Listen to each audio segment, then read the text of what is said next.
Kids are down. Wife's asleep. So in 4 hours, you drank 15 Busch Lights. Yeah. Wow. Yeah. So at 8 o'clock, that's when you checked out and your wife had to deal with you. Night time. Night time. Yeah. Crack a beer.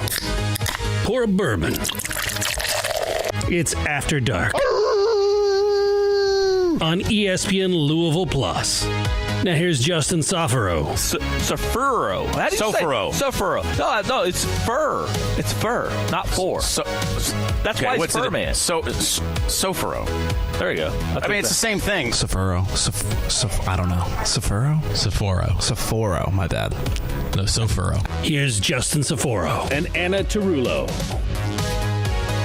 All right. We are back in here. Let me turn this down here. My roadcaster thing's messing up. It's just a little behind the scenes, just so you guys know. But welcome back in to another edition of ESPN Louisville Plus After Dark. I'm Justin Soforo. She is Anna Tarullo, as you heard, finally introduced into the intro there. But yeah. She's here with me today. How you doing, Anna? You ready to go? Ready to give Mark Pope the business? I mean, duh, nothing's new here. Okay. No, it's just do something weird and I did. Yeah, just glitched out real quick. It's good. We're good to go. It's no problem. I don't know. It's the government trying to shut me down for my terroristic threats against. It is. It's Andy Bashir. He might be trying to shut you down as well. He's trying to shut everyone down. Andy, you need to relax, baby. You need to relax. Build the ballroom, and maybe this wouldn't happen. Exactly. Oh my gosh. We went all the way there. We went straight streamable there. Anyway, what's up, everybody? Welcome back into another edition of After Dark ESPN Louisville Plus. I'm Justin Soforo, and I don't know why now that side is glitching out. The government is trying to take us down, and okay, we're better. We're better. We ain't professional. It's just we're not professional. I'm sorry, but this is free. It's your free content, guys. Anyway, appreciate y'all for tuning in as always. One day we'll get this thing down. Today we've got plenty to talk about when it comes to. We're stuck on transfer portal news. I know everybody's excited about it. Everybody's hyped about it. Anna maybe not as hype as maybe as she would like to be, especially if it were, transfer portal recruiting and it was the John Calipari days. You'd have a lot more to talk about. But instead, we got to talk about Mark Pope and his struggles. His struggles that are happening there. We'll save that for a little bit later in the show, though. I just want to start and hit it from the beginning, talking about Louisville, talking about everything that's going on there, and talking about really Papa's in the house. If you're that's a throwback. If you remember the old commercials of Papa John Schnatter is back in the fold for the University of Louisville, and I guess there's a lot of questions to be had there. I guess when I tell you that, Anna, when I say that Papa John is back, what is your initial reaction to the University of Louisville and him mending fences, bringing him back into the fold, being part of U of L, especially, you being BBN, you've been seeing Papa John wearing that blue shirt, that same, I don't know if it's like a work shirt that he wears, you know what I'm talking about? It's that. Yes, I know. Yes. Yeah, it's like the pizza chef. Logo? It's like a polo. It's like a collared shirt with the logo. Yes. I knew his ass wasn't loyal.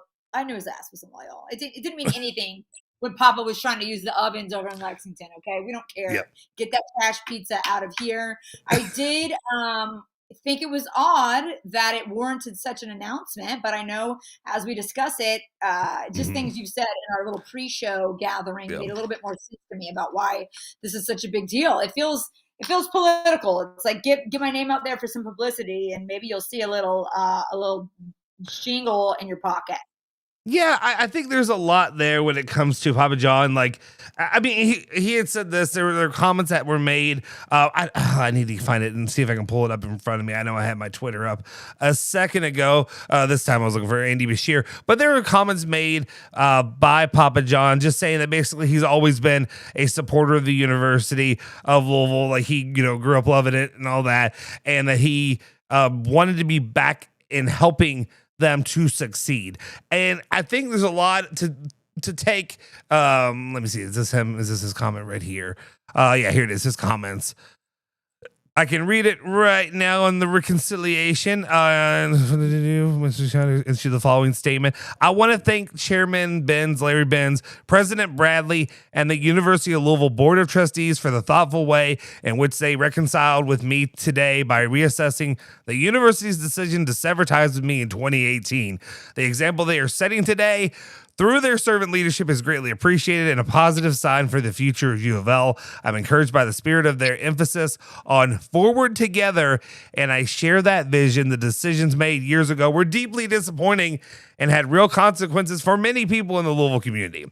I am encouraged that the university is now taking a more complete and thoughtful view of the facts with clarity and accountability so that the truth may prevail. My focus has always been and will continue to be on supporting the next generation of leaders in academia and business and strengthening the Louisville community that has been so good to me through the years here. Lord, this is a long statement. The University of Louisville is near and dear to my heart, near with the strong ties to the School of Law, Mary Byron Center, meaning opportunities for coordination. And then they wraps it up there. But basically just talking about how he's always cared about the University of Louisville.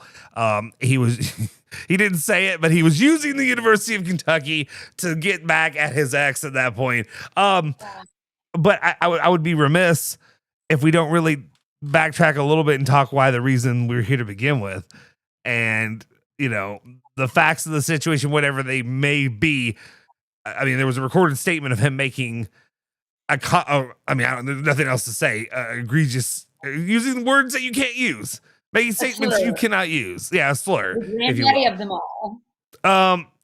The reason I bring that up, and obviously, Chad, if there's people that are much more, you're able to comment on it better than I can. It's what I will say. We have my guy Sean, I know, who has commented on it on Twitter with me. So, if you guys want to reach out, definitely let me know your personal opinions. Those opinions are more valuable to me personally than my own because I am not really affected by it, if I'm being honest. I'm affected by it. Not exactly attacking me. That's what I mean. If it doesn't, I can't personally live your experience. That being said, supposedly some of the facts in the background there were him saying that it appeared or that he was set up a little bit, and it was basically what he was trying to say was they were doing I guess the people. And I'm trying to be very careful. And that's why I'm stuttering over my own words. You're doing great.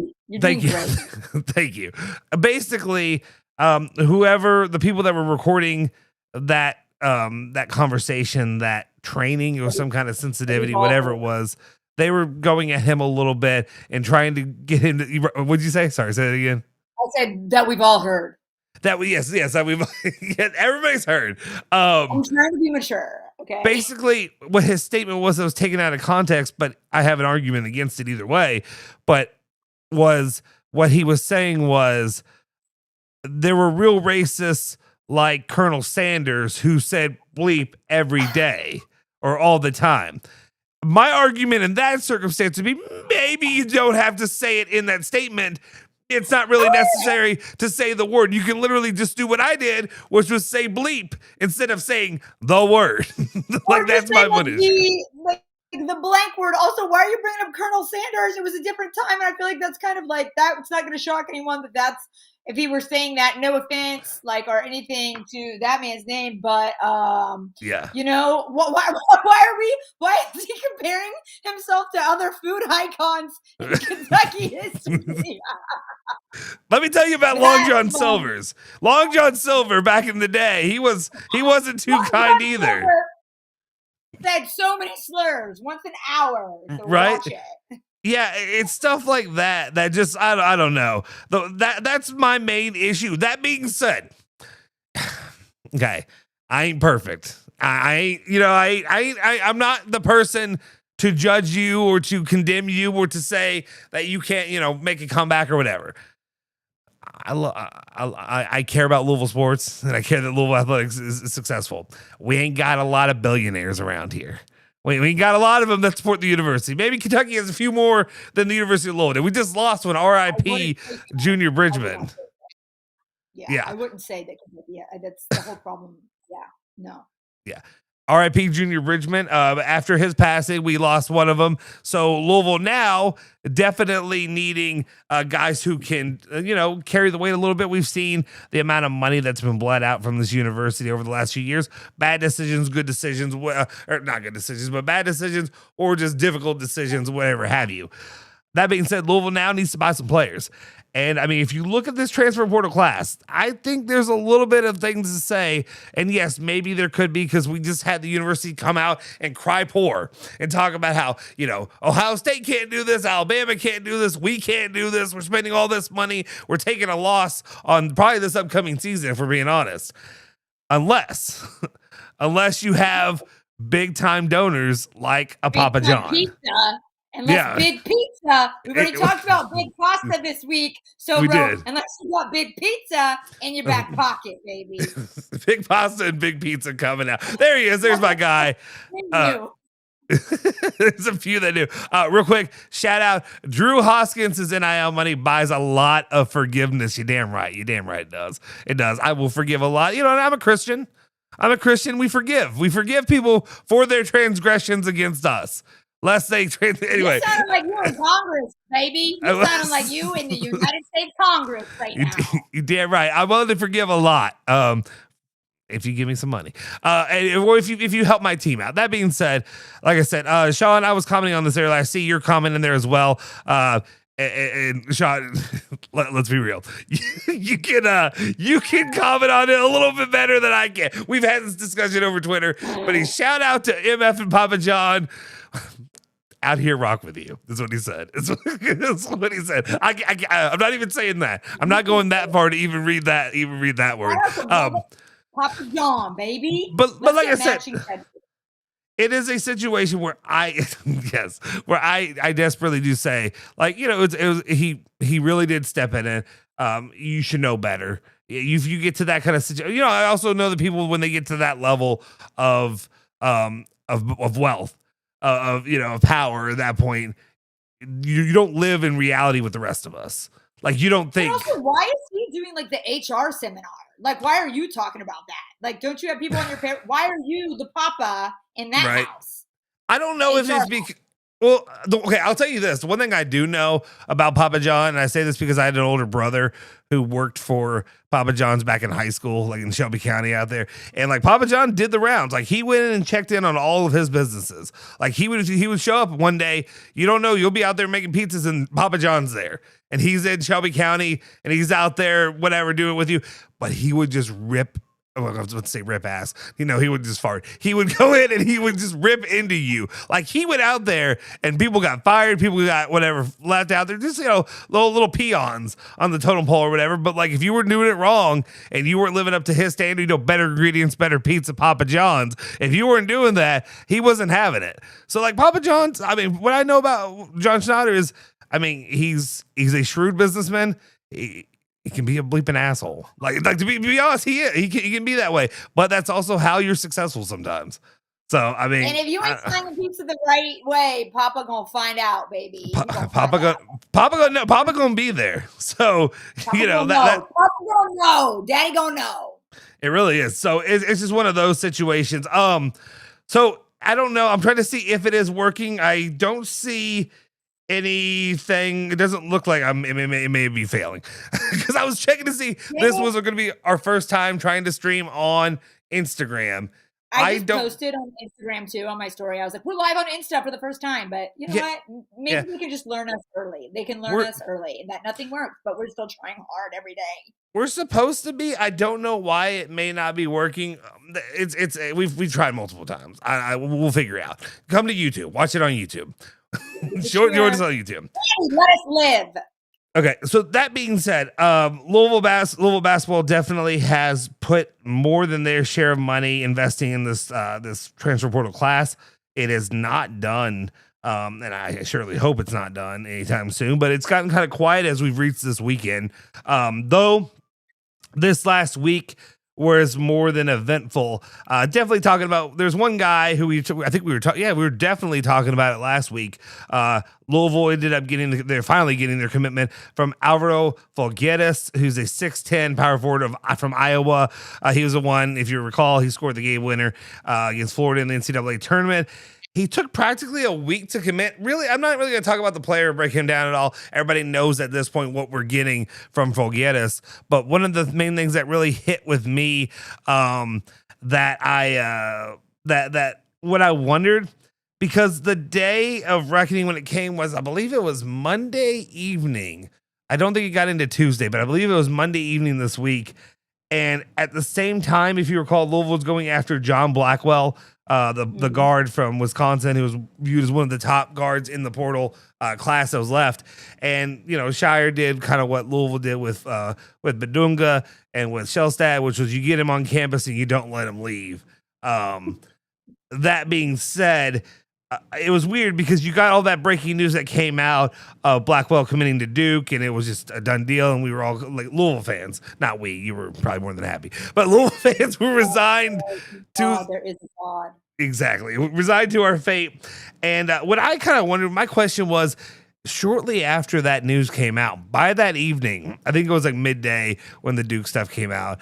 By that evening is when the news broke that Folgueras had committed to Louisville, and there's just like, you know, the conspiracy theorist in me a little bit like sat there and be like, what's going on here? Because he talked about a long time about him being likely committed for like over a week. And what I wondered was, was the wait like to confirm that the funds were going to be available? Like if they got Blackwell, were they not going to be able to afford him? Were they going to have to go a cheaper route? Is that what happened? Or was it just PK using it as a saving grace if he whiffed, you know, a little whiff? Like Mark Pope's been whiffing lately, but if PK whiffed on Blackwell, or did it just happen did he just happen to make the decision at the exact same time, around the same time to commit? It's just it read a little weird to me, and maybe I'm just looking too deep into this, but I'm just like that tinfoil hat. I love that tinfoil hat you have. I like how deeply you're thinking about this, and I miss being this emotionally invested without it being right. painful. It's you hopefully you'll find it. You may have to wait a year or two before it finally takes, but it'll happen. Sean says, "Love you guys. I'm glad we can all just laugh at this, but pony up money, Papa John."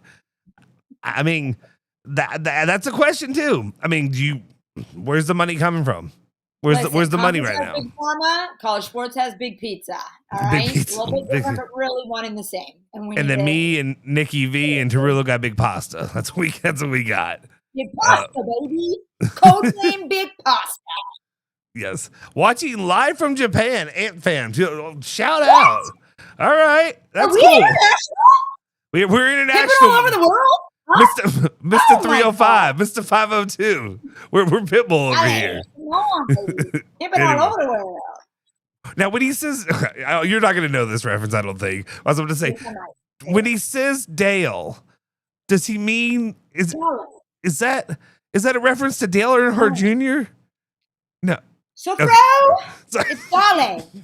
Okay, no, this is okay. Baby. That was if you all are in here, somebody has to know that reference. That was Locke and Andy early on in their show. That was their bit. It wasn't a bit. It was Locke really didn't know, and he's like, when they say Dale, because he tweeted it out, Dale. When he says Dale, could it be about Dale Earnhardt Jr.? Is that what he's talking about? Anyway, that's the most Locke thing. Locke, I've never met Locke the lecturer. I've never met anybody who loves to lecture more. So I love seeing him step in it. Love you, Locke. Love you so much. First time I ever came to the station, Locke thought I was an intern, and then had to like apologize to me after. And Andy, they were like, "Sorry, I'm sorry. You actually do have a resume. We didn't mean to be disrespectful." That's fantastic. I love it. After dawn in Japan, Dale County. LOL. Okay. Yun's. Wait. I don't know what that means, but I'm not going to read that one. I don't know what that means. I'm not going to read it. All right. So anyway, that was just something that kind of like intrigued me a little bit. We're not going to hold too hard onto these players and like go too deep into them. But there are a couple interesting ones for Louisville. The next two ones have crossover with Louisville and Kentucky because both of them had pursued both of these players. To what extent? The first one I know for sure, both of them were hard and heavy, and Kentucky wanted to get him. The second one, I guess we mentioned him last week, and then we'll see. First up, let's just go ahead and talk about him. Deshane Montgomery is a guard from Dayton. He's a junior. He had 13.4 points average per game, four rebounds, 2.1 assists per game. He had previous time at Georgia and Mount St. Mary's, and Kentucky and Mark Pope, like I said, recruited him hard and wanted him.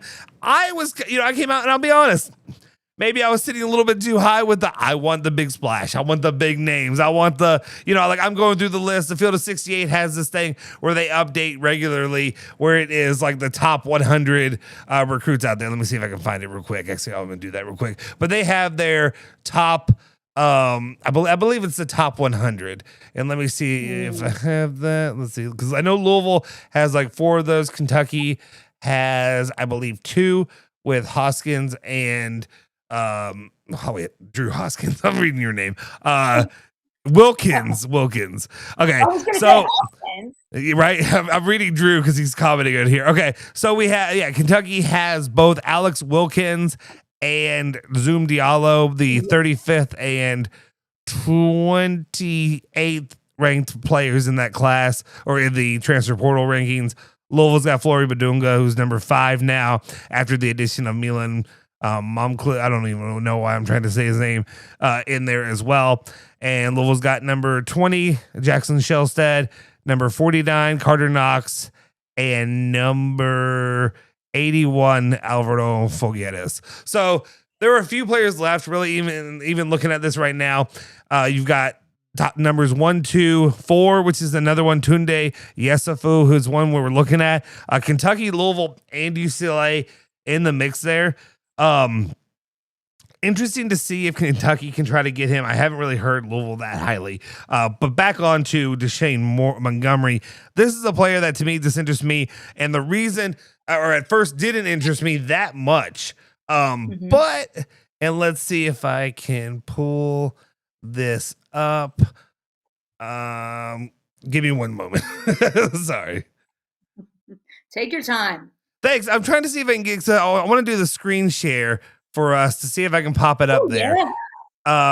But I'm going to show just a little bit of his highlights in here, and I really I got a little turned on. You know what I mean? Like a little. Sometimes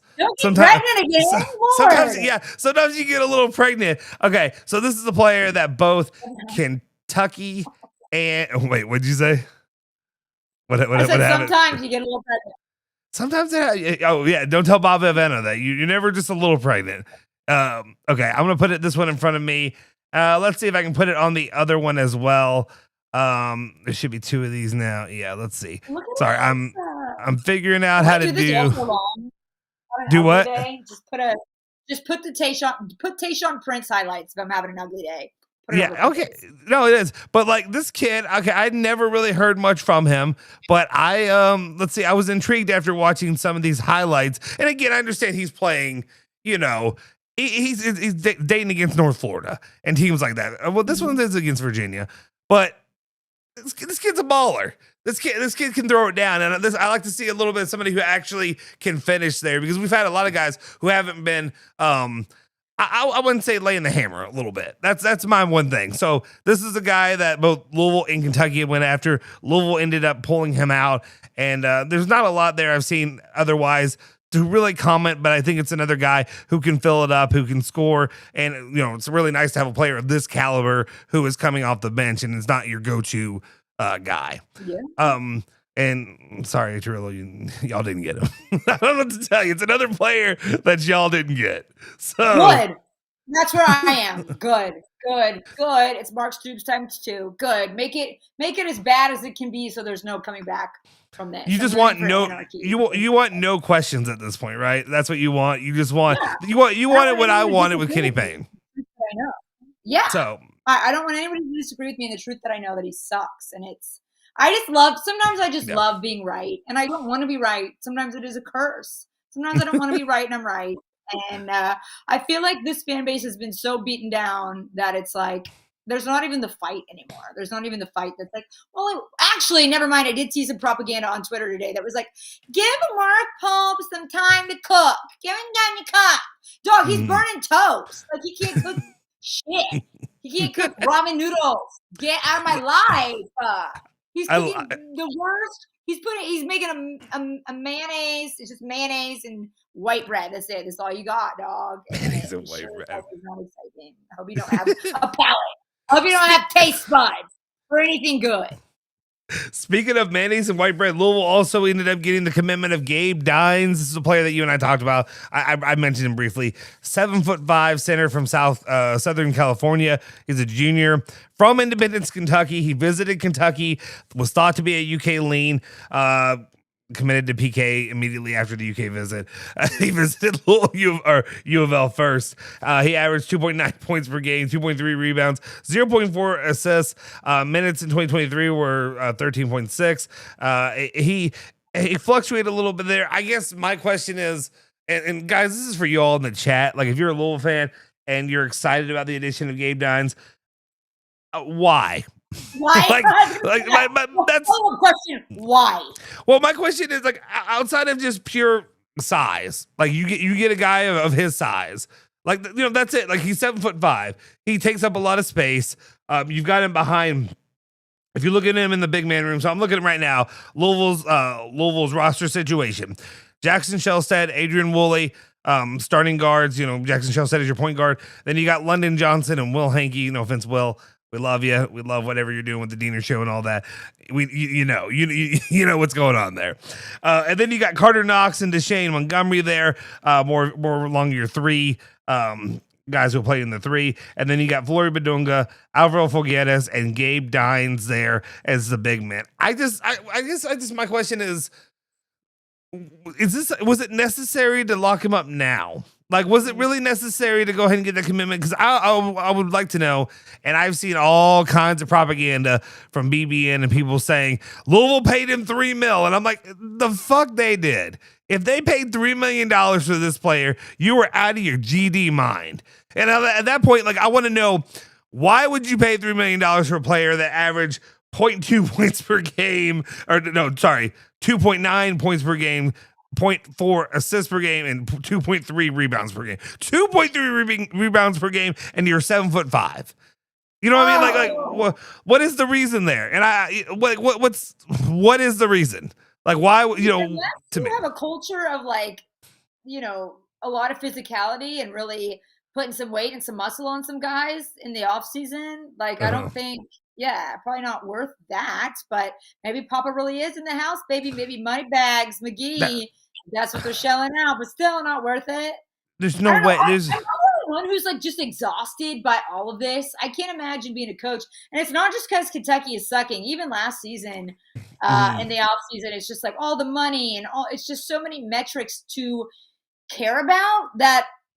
I think I'm just it's information overload. It's exhausting. Yeah. How you continue when some of them pan out, some of them don't. It's different every year. I think, you know, Kentucky used to have a taste of that with Calipari, but it was a little bit more like predictable. Now I'm just like, it's just like NBA. It just feels like the NBA. You don't know who you're going to get. There's no real development. There's no real guarantee on who it is. It's just a money game, and it's all just what's the word I'm looking for? Not a bar. It's all just like a. I can't think of the word. I think I know what you're. Crapshoot. Okay. You know. I was gonna say a bleep measuring contest, but anyway, kind of a little bit. But okay, so I see a comment here. I see a chat saying rim protector, bro. He is a fly swatter. Okay, I'm looking at his. Last year he averaged 1 block per game. 24 through 25, he averaged 3.1 blocks per game. That's better. But then so he's gotten like he's degraded. I just don't see it. Like I don't really see the potential there, unless somebody really thinks that they can develop him outside of just, I understand you can't teach 7'5", but again, I didn't really think this is a player that you need, like, unless they barely spent anything. And like, I don't believe the $3 million, there's no way in hell they're spending that kind of money for him. That's asinine. That's just people making jokes on Twitter. Like, I would like to know how much money was spent for him, but I also just like, my question was this: a big with his size, was this really that important for PK to get, or was it just another easy way to have a manufactured win over Pope in Kentucky? That was my kind of question. Because like, if you look at Ali Khalifa, that's what that was year one. Yeah. But like, it's like you don't really need to do that anymore. Like right now, with the state of things in Kentucky, you don't need to do it. So like, you honestly, I'd be more than happy. Let Mark Pope have him. You know what I mean? If you really want him that bad, I don't know. Maybe he'll prove me wrong.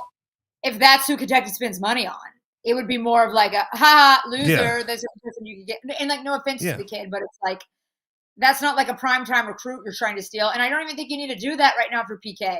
Like, listen, I'll be as honest as it comes. I don't think there's any real competition right now between the two in terms of the recruiting. What do you think? I just know I briefly heard about this. And just circling back around, I want to apologize to everybody. I'm not good with like off season. Give me the roster, then I'll kind of dig in and see what we got. But what was that rumor where it was like U of L is slated to maybe have the most expensive roster? Are there any feet to that? Is that true? Yeah. Oh, absolutely. Yeah. No, I think that is Louisville's definitely looking to, willing to, and probably going to spend the most money of anybody in the portal this year. I think there was something Kentucky did last year. Yes, but I think here's the difference. I think this year, I think Louisville is going to be spending, upwards of 20 mil. But I think it's not just Louisville. I think you're looking at multiple teams this year spending 20 mil.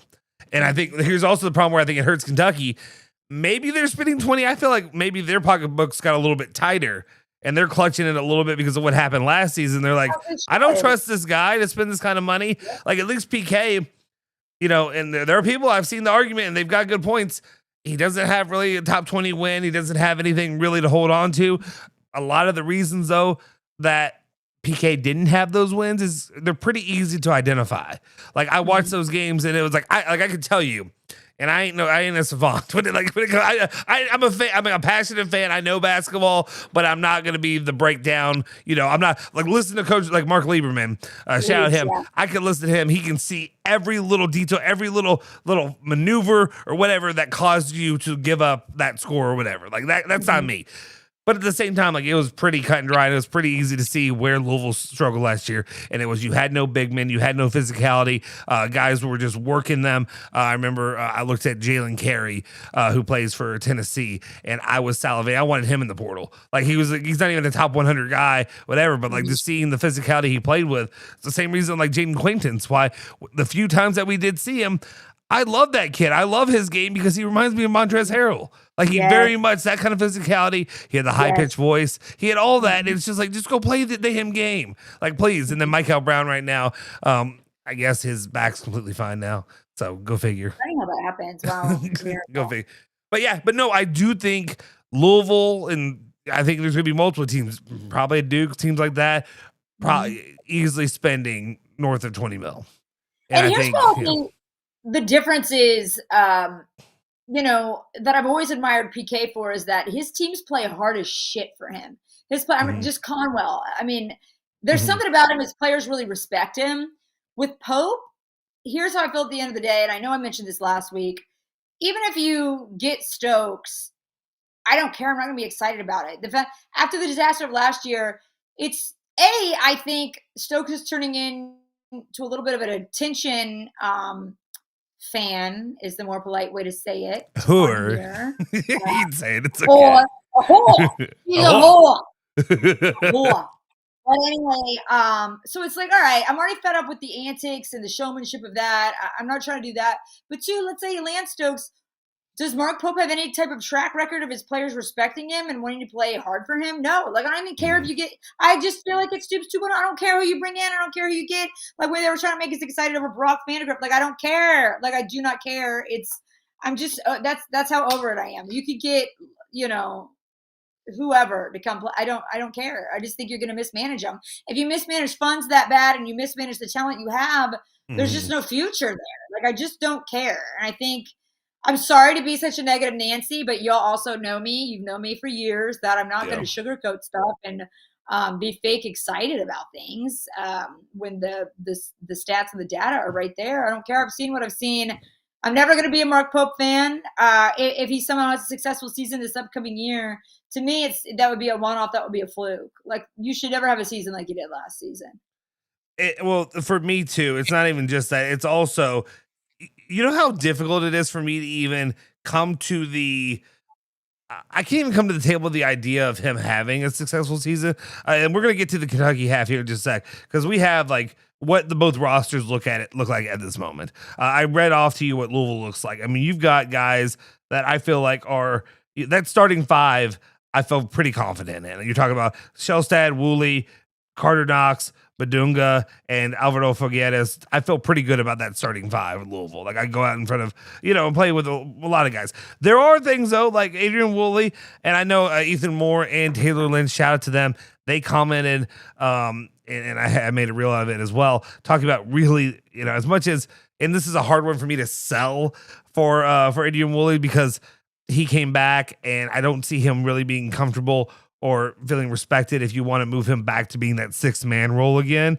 But I do think Louisville, if you could bring another guy in to play that secondary guard role, that is maybe a little bit more of a high percentage shooter who's going to fill it up a little bit more, which is a guy we'll talk about here in just a sec, then maybe I feel a little bit more confident in this team really putting together a run for the tournament next season.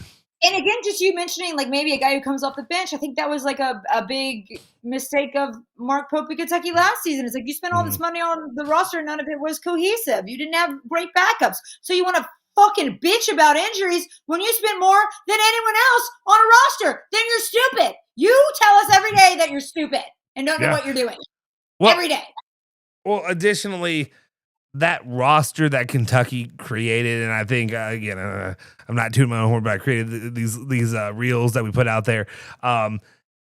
Basically, not Travis Brand. It was Kyle Tucker. They're both at 247 now, 247 Sports, and Kyle Tucker went out there and said they spent that amount of money, they put together a roster, but the problem is they just kind of like shocked the entire world, Florida including, when it came to Aberdeen and players like that, because they were paying top dollar starter money for 6 men on the bench kind of player. Like, you know what I mean? Like the 6 man, like you're not playing, you're paying bench players this, and you're trying to take like everybody's bench and create a starting lineup, and it just is not going to be successful. It's not going to work out long term. Like and then you saw headlines. Like, what are you, TMZ, Mark TMZ Pope? Like, this doesn't matter. They're going to get you can't put your name in front of the jersey. I'm sorry, that's not it anymore. That's not it anymore. They want to play for the money. So, like, yeah, you could lure whoever in, a cheap person off the street, right, to play for you. But I really watched my language there. Look, I'm being good this show. You're doing good. You're keeping it clean. Shout out AmFam says, definitely excited to be a Cards fan this offseason. Great offseason editions. Definitely worth waking up at 1 and 2 a.m. to watch the games over here. Love the show. Keep it up. Thank you, AmFam. Guys, if you do love the show like AmFam does, do us a favor, like the video wherever you're watching it. We give you so many different ways now. It's on YouTube. It's on 2 different formats. You like the vertical, you like the horizontal. It's also it's supposed to be on Instagram, but I guess it's not. Well, we'll figure that out. I'm gonna do a test one, but it's on Twitter, Facebook as well. So guys, definitely do me a favor. And if you really like it, YouTube's the best place to really show us support and to help us there, because we put out all the normal videos that I put out, like the 10-minute, 15-minute videos. Those are all on there throughout the week as well, covering all the news as it drops. And I've got a little bit more free time now. I made a little bit of my day job switch, so I'll have more time to put out those videos. So I promise you guys now, I will have commitment to getting those out for you all. And I'll definitely hit you up this week. Hopefully you all actually get some money. Because like last week it was, like some kid we didn't. We'll talk about him. Wayne Pointer says, I met Papa John and told him to get out his checkbook, and he said, okay, big dog. And then I said, thanks, Pimp Daddy. And this is a UK, I'm guessing the blue and white. So That there you sounds go. like it's part of a romance novel. That's beautiful. The thing is, I can see him saying that. Okay, big dog. Robert talking about your comment on the sandwich. You add a little fried bologna to that, and you have a meal. Little mayo, little white bread, little bologna, you're good to go. Drew Hoskins, you want him on the roster just so he can make Minute Bowl and Muggsy Bogues pick with PK. That's good. Classic Okay, that's pick, good. Hoskins. Classic pick. You got me that. On another one of our members, Walt Nicholas says we'll likely won't get much out of Gabe. He'll likely get pushed around in conference play. Well, you're positive just like me, Walt. You're positive just like me. I agree with you. He's 214, 7'5". Yeah, buddy. Yeah, 214 ain't gonna do it with at 7'5". Yeah. That's crazy. Strong lean will push him out of the way. And then yes, I do see this one comment. We're gonna get to that here in just a second, Walt. That's kind of where I'm going with this one. All right. So we talked a lot about Louisville. The last part I really had for this part of Louisville for right now is the who is up next. And honestly, I don't know. Like, I really don't know. But I do have an inkling, and I'm wondering if there's a reason they're holding a little bit back. There's a few guys you could go out there. Obviously, we talk about Field of 68, some of the top guys left in the portal. Does Louisville want to spend some of that money? Tunde Yesufu is a guy that I would love to see Louisville pursue and get. I think it still feels like UCLA, and I'm sorry, like, I know Kentucky is heavily involved there, but like, until I see them do something respectable, which is just sad. I'm sorry, even for me, guys, even for me being a hater all my life, it's sad to see Kentucky in the straits they are. I'm guessing this is what it felt like a few years ago. No, I was never sad about it. Okay, damn it.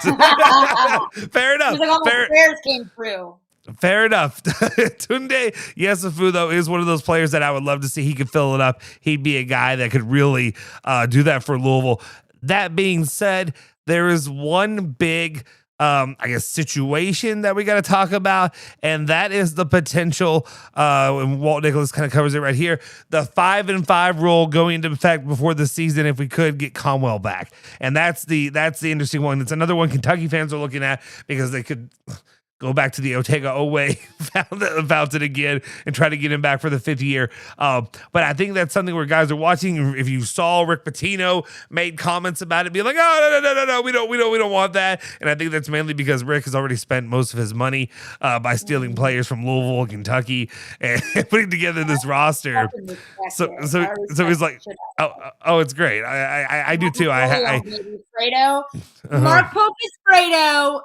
Yeah. And Ricky P is Michael Corleone. Yeah. Oh, absolutely. But I do respect it. I do, there's a level of pettiness of Rick. Because I'm like, yes, those are great players. I think Quinn Ellis is a great player to go after. It's a guy that I really wanted at Louisville. Donnie Freeman, I think, is a really solid one. I liked him too. I wanted Louisville to go after him as well.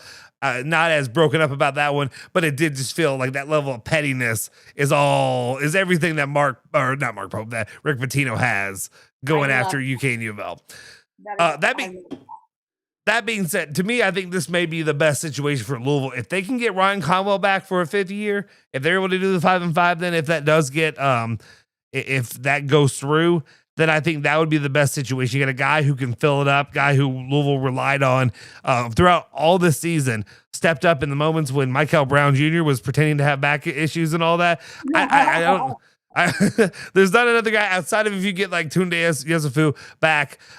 I don't know who else I would. Your favorite brunettes. What's your opinion on Casey Pryor? Better luck next time. Better luck if you get another year where your 7th year, whatever you're looking for. Godspeed, but it ain't gonna be at Louisville. I don't know. Like, I liked him to begin with. He failed. It was a failure. Do you think I don't know. Your name is about us? Your favorite brunettes? It could be. It could be. Wayne Pointer says we're on the rise. It's the blue and white, so it's Kentucky. I don't know. You're I don't know how you're on the rise. Just imagine the kid's reaction if Gabe was 7'6". Oh, really? I hate me for reading. I'm sorry. I hate me for reading that, Chris. Don't do this to me. Don't do the. I don't understand it. That's part of the thing where I'm too damn old. Like I don't understand. I don't get it. I don't get it. I don't never have, and I never will. All right. And this okay. So we talked a little bit about going back to that point really quick. I think the 5-5 rule, whatever. If Louisville gets Conwell back, that's a way bigger deal than if Kentucky gets Oway back. Because I mean, just like go back. You don't even have to watch the tape, baby. Go back, watch the damn press conference tape.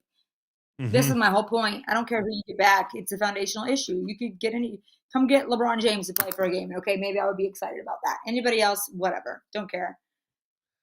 They're gonna quit. They're gonna quit on the team. And I don't blame them. There's something deeper going on there. No, I absolutely do agree with that. That being said, let's get a little bit on your side. Let's talk about the Kentucky side, and let's talk about, I mean, what the hell is going on there? First up, okay, I'm gonna lay this in front of you. Do you want to? Because I know you don't care about which is just sad because Kentucky is in on the number one player in the high school ratings. Mm-hmm. Kid's kind of a problem or whatever people want to say about him. Fine. Do you want to talk about him first, or do you want to talk about the Andy Bashir stuff and the Mitch Barnhart stuff first? Which one? I guess let's just very briefly talk about Stokes. You know, even if they get him, at this point, I feel like the saga has dragged on too long. I don't want a whole season of like, oh, look, I'm in a tattoo shop and there's a UK game on in the back. And what does it mean? It's like, college basketball shouldn't be all about like the branding of like, when am I going to announce? It just feels like it's a little bit cruel. It's a little bit weird. And I think people do play on the Kentucky's fan base of being so involved and caring so much.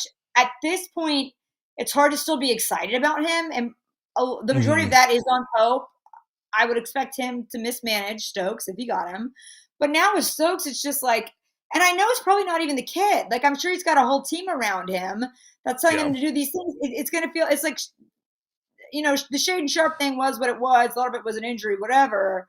I didn't hate that kid. A lot of people did. I understood he was doing what was best for him. And why not, you know, configure it in a way for you to make a little bit of money, do what you got to do, right? But for this to start this early in the offseason, the whole thing feels like propaganda. It feels like a brand. It feels like you're just like some kind of basketball influencer. It's like, I don't want the emotional roller coaster having to deal with that all season. Maybe if there was a coach there who could coach him up and handle him and like accrue some respect from the kid, but he would dog walk Mark Pope. He would dog walk him and his team, and whatever they said would go, and it would just be the Stokes show all season. Like, sure, yeah, maybe it would be a little bit exciting, but I think things are so bleak and so negative that it's like anything that on paper would look good that could happen, I'm going to find a way, and not even on purpose, I'm going to find a way that it's not going to go well. And I think that just means you're being a head coach. If things are looking bleak, if you're kind of, you know, you're seeing maybe you're feeling like you're running on empty. Maybe you don't have the energy to go on. You don't have the fuel that you need to go on. You can reach out to our friends over at Juice Fuel. If your car runs out of gas, just like our guy Creighton did, driving down through old Louisville, wherever he was, you can call our partners, our friends over at Juice Fuel. They bring the gas straight to your car at home, at work, wherever you are. Skip the gas station for good. Use the code THEVILLE and get your first month of VIP membership free. And make sure you download the app today so you won't be stuck waiting around, maybe in some shady areas that you aren't going to feel comfortable with. That being said, in an uncomfortable situation that we are, which is talking about the Tyran Stokes situation, I did want to talk a little bit, going off of what you said, just for people, in case there are people that, and I always live, and I need to adjust the way that I do this, but I always live in a circumstance of, I think everybody who's watching these videos is like you or me, and like just lives and dies, or at least like me, especially when it comes to Louisville, like just lives and dies on Twitter, keeping updated to to everything. So for people that don't know, right now, the latest that we have here, Tyron Stokes had put out number one high school recruit, had put out Kansas, Kentucky, or Oregon in one of those graphics. This is a graphic that dated back to October, actually. He just reused that graphic because I guess Oregon's back in the picture. There's also been a little bit of scuttle about Louisville lately. I feel like that's a little bit more Louisville fan manufactured than it actually is about the program or with Stokes there, because I've really heard nothing there. I don't think it's happening, but for some reason, some fans, and I think there's just, well, I know there's been a lot of people that have like cut sound of Mabin and Rummage that have been saying, like, you've got a guy who's local, who's from here. If you have that money to spend, why not go get him? And I kind of agree with them. Like, you have a guy who's from Louisville, whose family or friends and all that, or fans, I mean, and you have a guy who's 6'7", who has the ability to play, who's got the physicality. He may be a bit of a nutcase or whatever, but we've had plenty of nutcases here at Louisville. I'd be happy to get another one. That being said, Jeff Goodman is, though, reporting, loosely-ish reporting, that Stokes is announcing tomorrow on Monday. He even said, though, that he'll believe it when he sees it. So that's weird when you're going out on a limb trying to report something, but then being non-committal as he's doing. One thing we do know, and Phil talked about it a little bit this morning on the Sunday Morning Hangover, but I didn't know this, but Stokes' agent is actually, and of course I clicked off it right then, Stokes' agent is actually D'Angelo Russell's agent, who it might be his cousin, like D'Angelo Russell is his cousin, is his agent kind of situation, being from Louisville and all that. And one of the things that D'Angelo Russell's cousin told him at that time was that he basically felt like he needed to get out of town, like go somewhere else, try something new somewhere else, like go to Ohio State, if you will. And that's what happened with D'Angelo Russell. If you will. The one thing that we're wondering is there a chance that maybe they're doing the same thing here? Is that why Oregon's back in the picture? Because we know, to me, okay, and that's the big question. What you brought up is what's the bleeping hold up? What's taking so long for Tyron Stokes to go out there and just pick a damn school? Like at this point, it's, I mean, you're gonna get to the summer before and you're the number one player. This doesn't happen like normally. You usually have your school you want to go to, and like, I'm sorry, people can only hold on or care for so long, no matter how good you are. I mean, you're not LeBron James. Unless you're LeBron or Michael Jordan or that kind of talent, you're not. And that's the problem. Yeah. So Kentucky, you look at Kentucky, they're in that bad of a shape right now. I think anybody looking in, and that's what's got to be like just a gut punch, is that players who would crawl to Kentucky back before are now like, nah, I'm going to go play. Yeah, I'm telling me that Gabe Dines kids. He's 7'5", grew up in Independence, Kentucky. You're gonna tell me he didn't grow up being a UK fan? You're gonna tell me he didn't? He definitely grew up during the Calipari era. You're gonna tell me he didn't grow up? We have Zion Hawthorne. Okay, we have Zion Hawthorne. We have Braden Hawthorne's little brother, who also grew up watching Kentucky. So exciting. Don't care about it. Don't care. And that's what you got. Right? So you've got that situation in Kentucky. You go to Kansas. I'm guessing the Adidas situation, Nike's probably trying to block him from going to Kansas. Otherwise, maybe it would be done by now. And then you got the newish Oregon development. I think maybe that might be the situation that maybe his agent is trying to push him to. Maybe he's trying to say, hey, they're a Nike school. You're already there on the West Coast. But for some reason, like it's like that. I don't really want to do it. But because like, I mean, or like Strebel tweeted out the other day, Oregon doesn't have any fans. Like, what are you going to go play for? That's such a sad situation. It's the University of Phil Knight. It's the University of Nike. That's the thing. As soon as I see Oregon, it's like brand deal, money grab. That's what it is. And like, I'm not hating on that. It's just, it's so obvious that that's what's happening, especially with the Inklings in terms of Kansas for so long has been like, oh, doesn't want it because it's an Adidas school. You know, he's not trying to go there. So it's like, all right, if that were floated out months ago, and now it's like you have the Nike school who's now kind of, you know, now more of a front runner for consideration. It's just all branding to me. It's like, I just can't care about this because some turkey killer said, so you'd rather not have him. Honestly, I don't care either way. I don't think you're in a good position either fucking way. That's how I feel. Tyrants influencers are milking this for all they can. Yes, they are. And I don't think that bodes well for a season. I don't want to put up with that for a whole season. And I'm not just saying that because I feel butthurt that you're not getting it. Listen, if there was any way I could spin that into a positive, I would.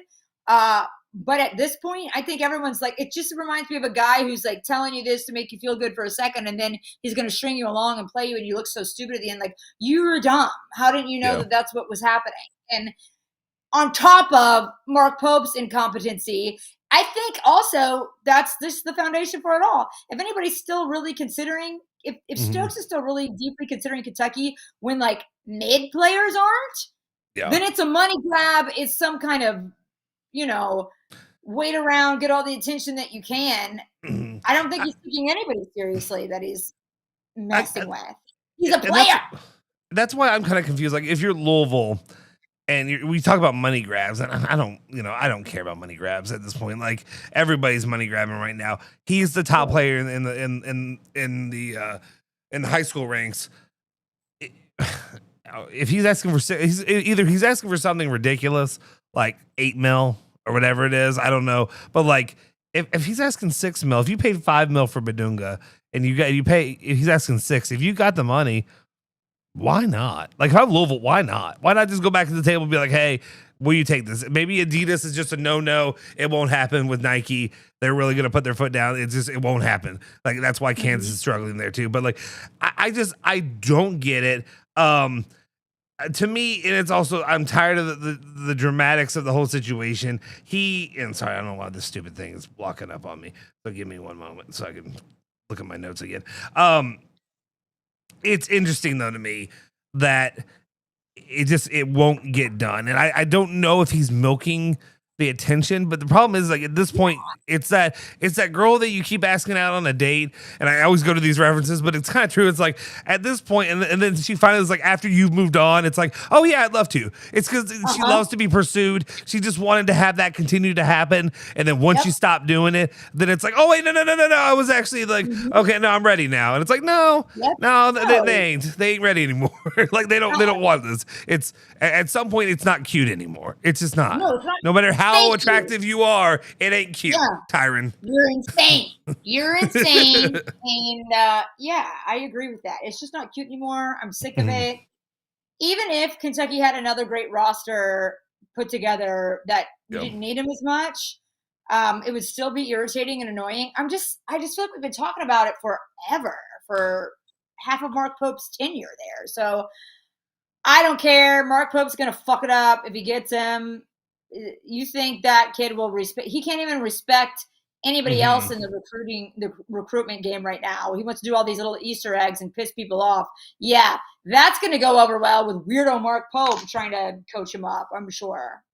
That was a big part. Sorry, you did bring that up earlier. That having the little UK game going on in the background. And just like for people to try to do, KSR and people did it where they went down and we found this is the exact game that they were watching. And it's like, I mean, dude, who gives a fuck? It was a Kentucky game. It didn't matter what game they were watching. He just picked a Kentucky game and he had it on. Torturing us. Why are you psychologically torturing us? I'm not for it. Okay, I'm not for it, and I don't care. But even if they get him, what does that do? Like BBN, what does it do for you? Because like, tell me. Okay, I'm looking right now at the roster. Here's the roster you have at Kentucky, and then you're gonna break down this latest player for us here in a second. Oh, can't wait! I can't even say his name. Right. So, returning players or incoming players for Kentucky, you've got a team of 4, 8, 10. 10. Wait, I thought it was 11. I guess it's not. Okay, you got 10 players. Malachi Moreno coming back. He's still testing the NBA, whatever waters. Sure, fine, whatever. You got Cam Williams. I think have to do that, but that is embarrassing. I don't get the Malachi love. I know he's a kid. He was a freshman this past season, so I feel bad as I get older to just rip on these kids. But like, that kid was like the bane of my existence. Like do some hand strengthening exercises in the off season. I don't care about him. I think he's weak. I think he's soft, which is the Mark Pope brand. Yay! Yep. So you got Malcolm Moreno, you got Cam Williams, you got Trent Noah and Reese Potter. So there you go. You got Braden Hawthorne, who decided to come back last second, who was like, oh, well, we wouldn't give you an update, played that game like he did, joined by his brother Zion Hawthorne. So there you go. You got 2 Hawthorne kids. Right? You've got Zoom Diallo and Alex Wilkins. Fine. Those 2 are decent additions. Those are top 100 players. Alex Wilkins, a guy who's really highly thought of from Vernon. You saw his performance. Who did he play? Was it somebody said that they were nervous watching him? Oh, against UConn. He had a hell of a game against UConn. A good player. I do think people view him highly. Zoom Diallo, unfortunately, maybe a little shine is taken off of him just because everybody wanted to get the third kid or whatever from BYU, but and how that fell out. Then you've got Mason Williams. Fine, sure, whatever. And then you've got Usman Ndiaye, I believe is how you say it. I don't know if that's right or not. Usman, I can figure out. So Anna Tarullo is going to break down the addition of Usman Ndiaye now for us and give us an update on how he is going to change this lineup for Kentucky and how he. Here we go. Are you ready? Okay, here we go. Yeah, I'm ready. Let me Google him. Okay. I was going to tell you, you probably feel this, that he's 6'11". He's a forward playing for Cremona, Italy, Basket City. He averaged 10.2 points per game, 6.7 rebounds, and 27.3 minutes per game in Italy. Yeah, that's what you're coming with. The notes on him are like, not enough, wasn't a major contributor, wasn't a top contributor. Mm-hmm. I mean, he's tall. Like, yeah, I love that. Yeah, you got another nearly 7 foot guy. He's 6'11", so he's probably 6'8", 6'9". Yeah, honestly.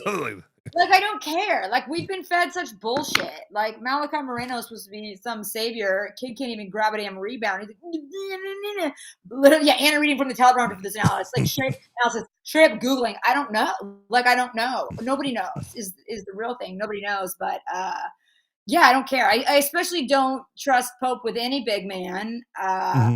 Great that Malachi Moreno isn't going to be like the freaking John Travolta or like Will Smith meme where he like walks in and it's an empty room and he's just like looking around and like for the front court, there's nobody else there. Okay, cool. That's great. But I don't care about this kid. You have no realistic stats on him. It's cool that he's tall.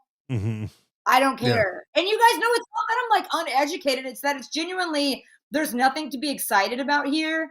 I think transfer portal or recruiting is hard anyway until you see a little bit of the product on the court. But it's just also bleak. I think, how do you get it after like the Jaden Quaintance thing? And I know I was hurt, right? I know that was also mismanagement, not only with funds, but with injuries, with that I just don't care. Like, if you can mismanage the talent you had, why are we supposed to be excited about anything you get that's subpar or mediocre talent?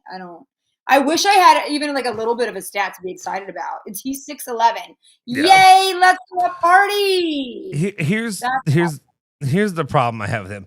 You can't add a player like that until you've gone all in with Stokes, until you've gone all in with just making sure I don't butcher his name again, the Yesufu kid from Baylor, even Juke Harris, whatever, I can't fucking say his name. These kind of players, you can't until you've gone all in with them, and I understand at this point you're just taking L's left and right. Even like I said, the Gabe Dines one is a bad look just because it's a kid who grew up with Kentucky. That should have been an easy addition. He played for Southern California, at least, he played for USC, and it would at least look a little bit better. While Louisville and me, I'm like, why are we getting him? It's at least like, it makes sense. If you have a kid who grew up being diehard Kentucky, bring him in. That's fine. He can be a piece. He's big. Need is so dire. It's like, I could argue that a bit more for Kentucky than I could for Louisville, to be honest. Because you already had Malachi Moreno, so you have him behind Malachi Moreno, fine. And Louisville has been doing good now. Who I is better than Moreno, but at least on paper it should be. But I just, to me, if you get an Usman Ndiaye, I think that is very much, if you remember like Rick Pitino or even Chris Mack did it, they'd have that player who'd be like a project for them. It'd be like a fun little side piece that like you can, and I'm not buying he's a diamond in the rough kind of kid. This is that kind of guy that you're gonna go out there. It's just not, it just reeks of desperation. I look at this team right now and I don't know how to rate this roster because to me it's embarrassing for Kentucky. To look like I understand we are not living in the same world that we did pre 2009. So like, the Billy Gillespie, even the Tubby Smith years, they're good players, but like this roster does not look like a Kentucky basketball roster. This looks like a bottom third of the SEC team kind of roster, old school like Vanderbilt. Like it reminds me of like one of those kind of rosters. Ole Miss. Yeah. Kevin Stallings, Ole Miss, something like that. Just like I look at this and I'm like, ain't a single one of those players instilling a bit of fear into me as a Louisville fan. Like not even a tiny bit. And it's like, okay, because like Zoom Diallo, like I don't know, just a lot of these kids look soft. They don't have that edge to them that Kentucky basketball had. Like I just remember, like I said, how many times did we talk about how? I know Streeble touches on this. A lot of people like to touch on it, but that's what he said. but it's one of those where like Kentucky basketball used to win the game before they even played the game because you could just see they got guys who were physical. They had the size of it. You had Anthony Davis, who was a freak. DeMarcus Cousins, Willie Cauley-Stein, guys like that. Like, gosh, how far are we divorced from the good old days of Louisville and Kentucky basketball? It's hard. I'm not going to say that about Louisville because right now, we'll see what happens. I've been consistently negative on my experience with Louisville, but they are doing all the right things in the offseason to build up some kind of excitement. At least give me like, all right, sign me up for this year. I'm ready to go. Like I'm watching this. There's still multiple spots that I would like to see filled for Louisville, but they're getting the right pieces. They're making the right moves that at least get me invigorated, get me excited. Kentucky basketball, your outgoing roster is better than your incoming roster. Yeah, and like what moves are you going to make that you didn't try last offseason, especially with coaching changes and all of this stuff? It's like none of it worked. The problem is obviously deeper than that. And the only people who want to come play for you are so soft. And I just like won't get on the Malachi Moreno like celebration train. Like in any year past, it's like this dude's soft, get him away. Like Moreno will take a big step forward this year. I don't care. It's like I think he was too glorified. His problems are like very fixable. It's like strengthen your hands. It's not that hard. Anybody else, and you want to talk about taking on a fucking project to develop Mark Pope? Mark Pope couldn't even maintain the diamonds that he was given, much less find a diamond in the rough and then develop them. I wouldn't trust that guy. We all know you get the keys to the Ferrari and all of a sudden the guy pulls back around, it's crashed, doors falling off. He deserves like a 2003 Camry, and even then I don't know if he deserves that. Truly. Yeah. I don't think, and I think this is the whole issue with recruits as well. I have zero respect for that man at the helm of the program. Zero respect. And that's how the recruits feel too. That's how they must. Unless you can find it in your way to manipulate, like maybe some sociopath like Stokes or something to manipulate it for your own benefit and draw all the attention and use it for your own good. But like anybody with a brain cell ain't going to play for that man. Yeah. If you need to manipulate things better for your future, one of the ways you can do that is by checking out Naira Bets. You can go out there and place all the bets against Kentucky this upcoming season. Do what I should have done all throughout 2018 Bobby Petrino, Louisville football. Do what I should have done every freaking game of Louisville while they had Kenny Payne at the helm and just fade. Go to Naira Bets, place your bet against Mark Pope every big time game, every difficult Alabama, every Calipari, Arkansas, whatever, even though somehow he pulled it out this year. I don't know with this roster that he's going to be able to do it next season, but just go in there and fade Mark Pope. Go to Naira Bets, place your bet. They'll have you covered, especially with coming with the Kentucky Derby here this next Saturday. Place your bets there. Naira Bets, NairaBets.com. Why did I say you were killing the ad reads today? Thank you. Wow. I forget about it. Then I'm like, oh wait, okay. Let's see what Anna. You throw an oop up for me, and I'm like, I'm here. And how can I work this in? And I do. And also, last time I forgot, so I had to just kind of like push through them really quick. Generational talent, Justin Soforo. Thank you. I appreciate it. But no, seriously, it is like even me. And I know you said you had no sympathy for me or for Louisville during the Kenny Payne era. there's a part of me that has a little bit of sympathy for you all, just because, I mean, I have to get up here and talk about it, and I'm just tired of talking about a steaming pile of feces. Like, it's not fun. Like, you and Streamo can do them angry and laughing and stuff. It ain't fun. Like, it's just not even fun, because it's like, you all did this to yourselves. It wasn't like Louisville. Mitch Barnhart did it. It was Mitch. Well, okay. Well, let's throw it over there. Let's talk about that real quick. That's a good open to that. Mitch Barnhart, though, will not be able to cause much more pain. And I dare say, do we thank the governor? Do we thank Andy Beshear? Want to talk about that real quick. Couple of posts starting on April 21st. Andy Beshear put out and just kind of like shattered the world when it came to Kentucky basketball and just everything going on there. Just kind of surprised everybody.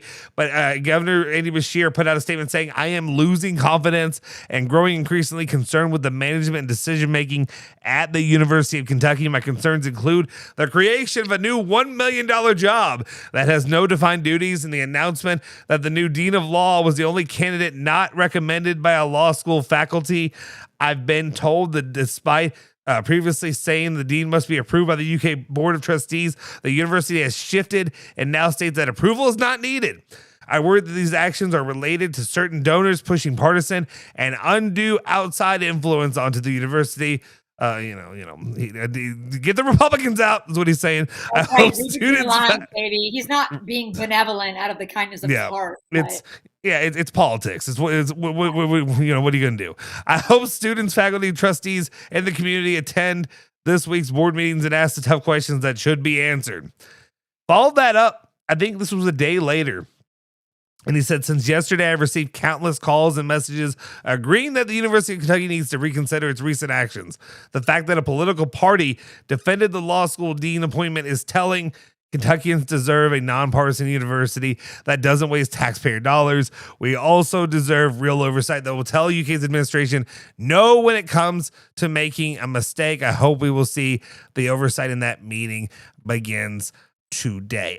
I personally don't have any interest in talking about the law school part and about some of the partisans, and I'm not trying to get political on this show. That ain't what I'm here for. I'm talking about the sports side. I don't know. Do you have any opinions that you want to get political on? Isn't it ever involved with each other, especially with NIL? And I just feel like college sports has become just all politics. Also, I don't want to like go in here and act like Andy Beshear was doing some benevolent thing to save the university. It's like, no, it's like you're trying to get more you're people running for president. You're trying to run for president soon, okay? That's what you're trying to do. You're trying to like garner all of this support by doing this, and all of it is like, oh, like the crafts are too involved and the Republicans are too involved. Okay, fine, like it's politics, I guess. I wish it weren't that way. That's what you got to do. Mm-hmm.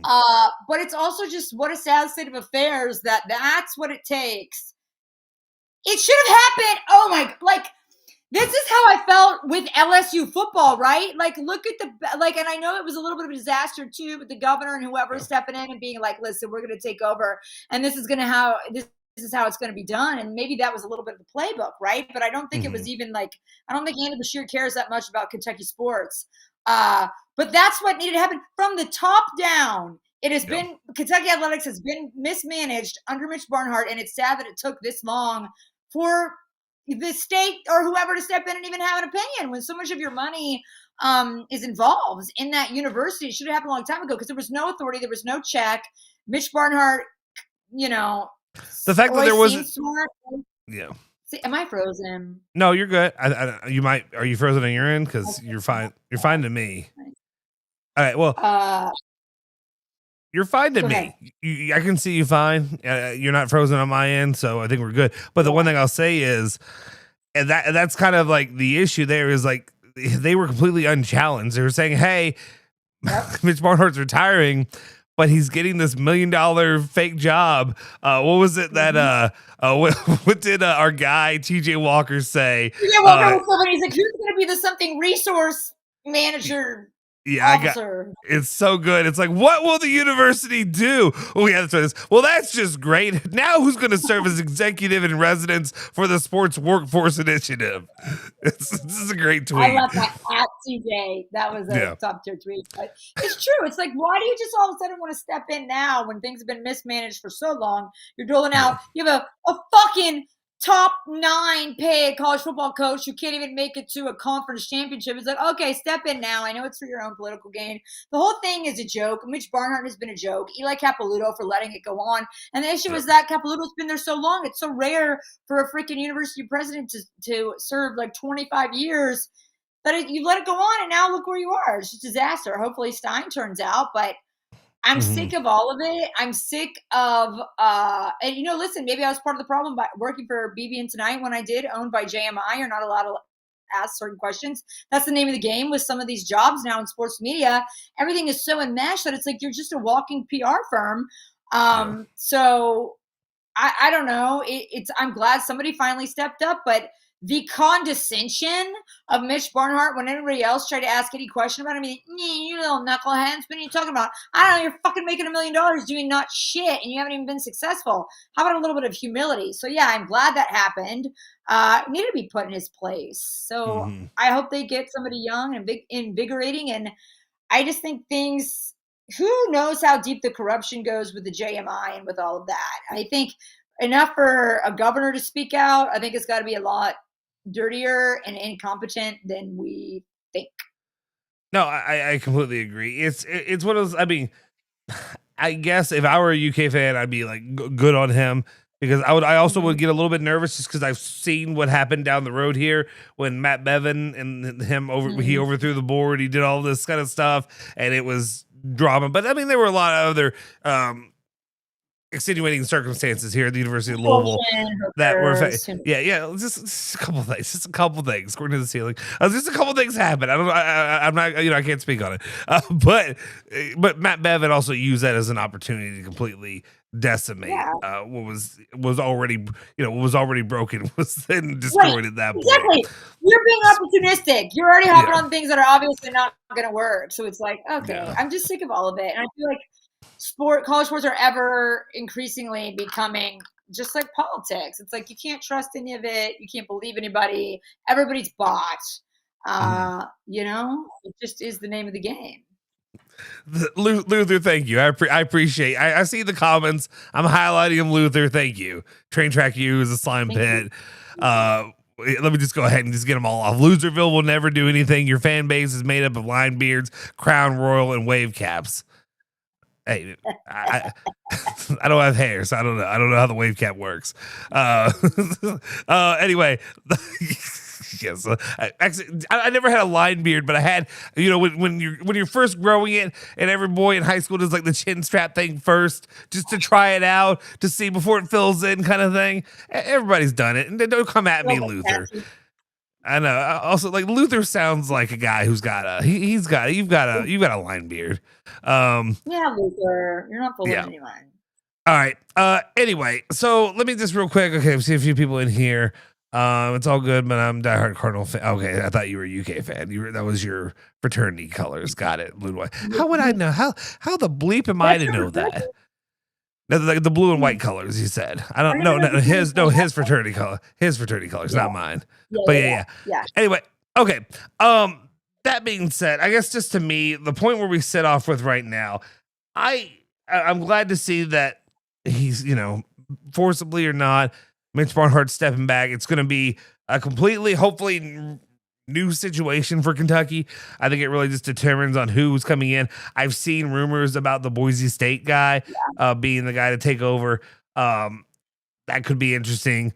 I don't know. I guess it just really determines on how much they're willing to like pivot away from the Mitch Barnhart kind of like policies and procedures, if you will. Just like everything going with it, with having to do things the mother route, doing what's safe and what's doing to me, I just need to see Kentucky actually spread their wings a little bit and maybe spend that money where it needs to be spent. We talked about how with it. Well, it's also like right, but also just like in the past, like I remember, how many times did Calipari complain about the facilities and all that, and like what's one reason why last week I was pushing Tom Jurich on the idea, because his line of thinking was to always have a crane in the sky, which means I'm always building something. Something's being done. You're not becoming complacent. You're not letting anything get old, because the next thing you know, you're moving on to the next project, and you'll come back around once the Yum Center will start to get old, they would do a revitalization project there. So that's just something interesting to me. This little bit, and we've been going on for an hour and 20 minutes now. I don't know if you have anything left in the tank, but I feel like I would throw this on there. Let me see if I can just get the sound up. This week's Sunday sauce. It's just it's a little spicy meatball, basically just from Anna Tarullo, and this is just really just her position to go at Mark Pope, to crush Mark Pope some more, or if you want to give him some advice on how he could win you back this season. But I feel like I know what you got. Leave town, change your name, and quit speaking the word Kentucky. Leave town.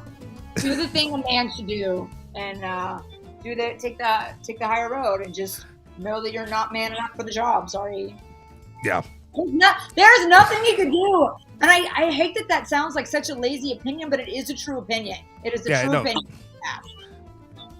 It's definitely a situation where, again, I hate going back to the Kenny Payne thing, but it's the truth. Right now, this is going to get old really fast. We are not even really fully into the off season.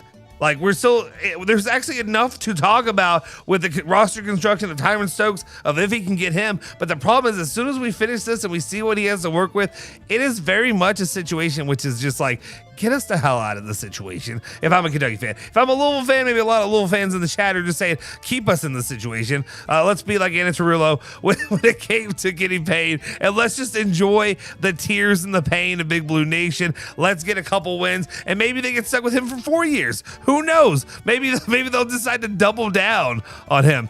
Danny Grace goes on to say, Cats will never do anything. Your fan base is ended up with 1-2 smiles, moonshine, and what is it?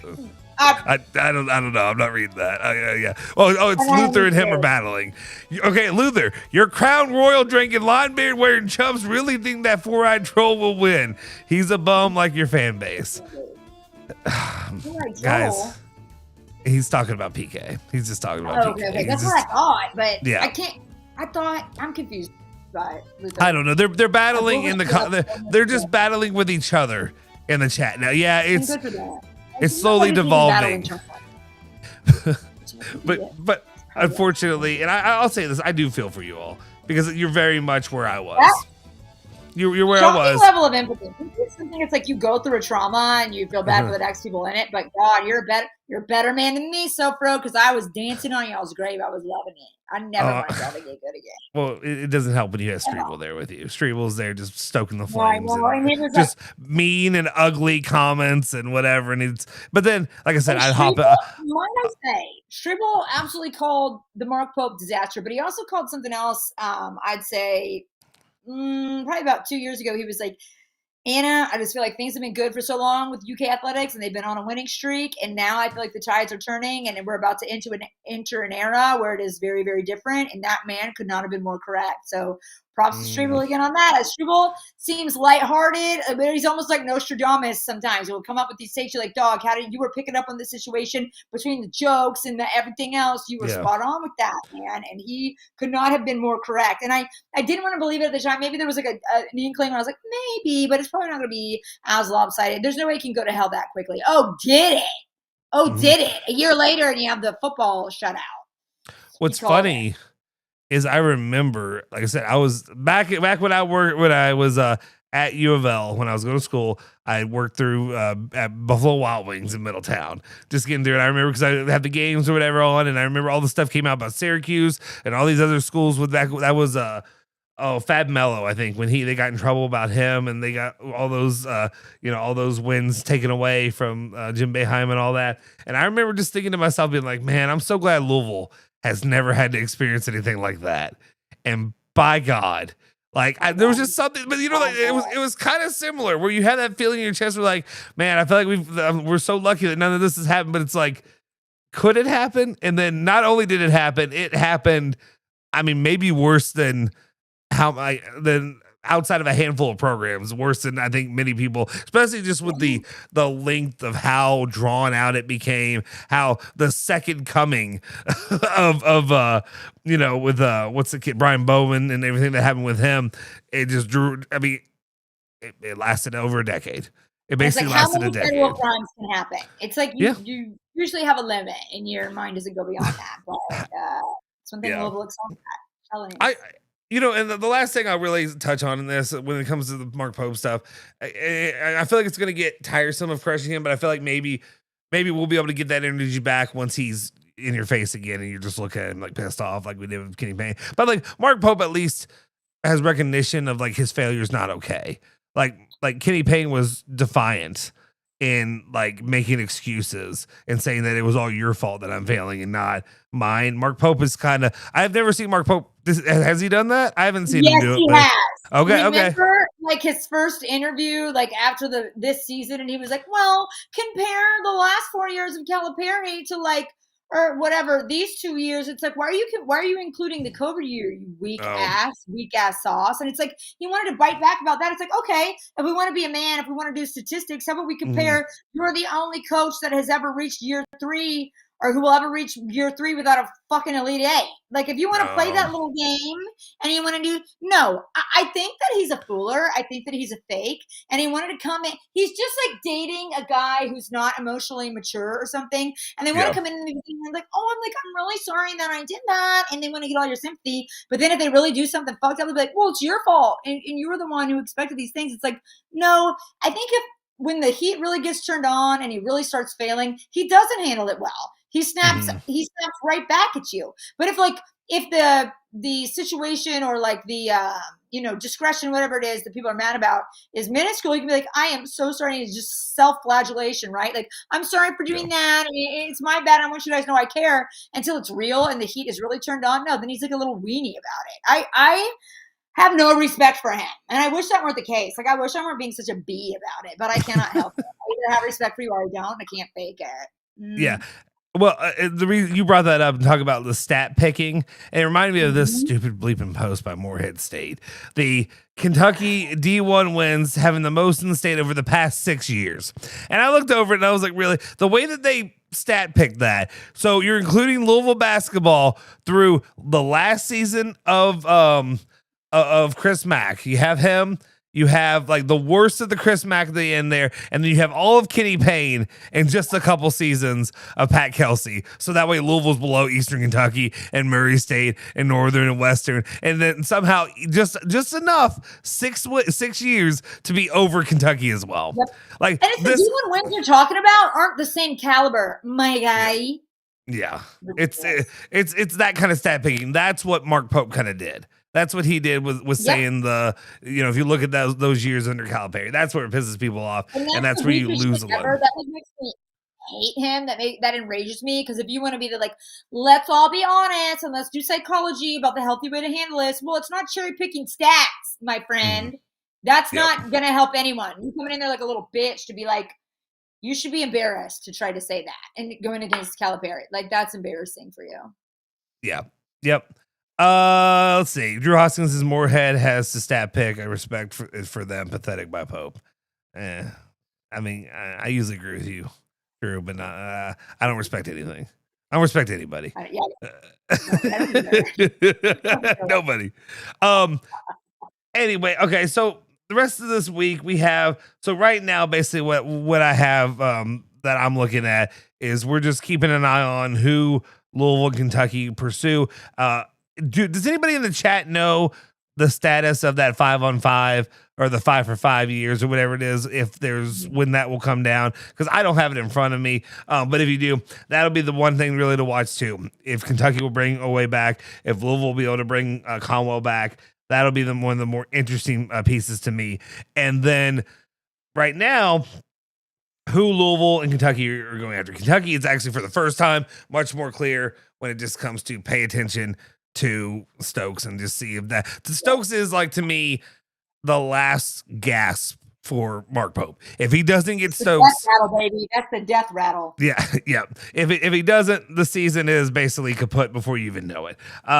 Louisville, we'll keep an eye on. I know there was that Hab. I hate to say it. He's just like, I think he's like a Middle Eastern kid, but he played for Eastern Michigan. That's that kid.